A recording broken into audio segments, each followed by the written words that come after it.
प्रभाग 37 मधून आमदार तानाजी सावंत यांचे पुत्र पिछाडीवर असल्याचं पाहायला मिळत आहे। तानाजी सावंत यांना हा मोठा धक्का म्हणावा लागेल, कारण प्रभाग क्रमांक 37 मधून तानाजी सावंत यांचे पुत्र पिछाडीवर असल्याचं पाहायला मिळत आहे। पुण्यातून ही अपडेट आपण पाहतोय।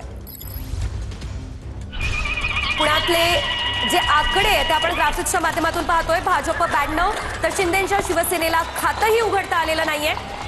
काँग्रेस 6, ठाकरेंची शिवसेना 0, मनसे 0, अजित पवार यांची राष्ट्रवादी 8 तर शरद पवार यांची राष्ट्रवादी 2 जागा पुण्यात घेताना दिसते।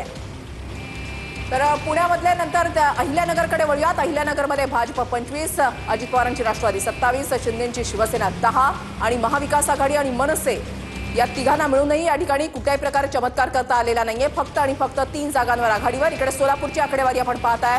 भाजप 76, त्याच्यानंतर अजित पवारांची राष्ट्रवादीला खातंही उघडता आलेलं नाहीये। शिंदेची शिवसेना 2, महाविकास आघाडी आणि माकप 3 जागांवर या ठिकाणी आघाडीवर असल्याचं पाहायला मिळतं। एकूणच आकडेवारीवर आपण नजर टाकतोय।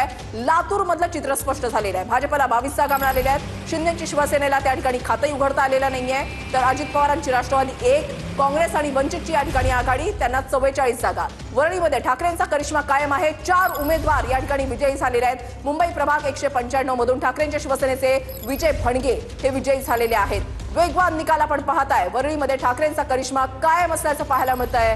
4 उमेदवार या ठिकाणचे विजयी झालेले आहेत। ठाकरेंच्या शिवसेनेचे उमेदवार विजयी झालेले आहेत। प्रभाग 169 मध्ये ठाकरेंचे उमेदवार प्रवीणा मोरजकर या विजयी झालेल्या आहेत।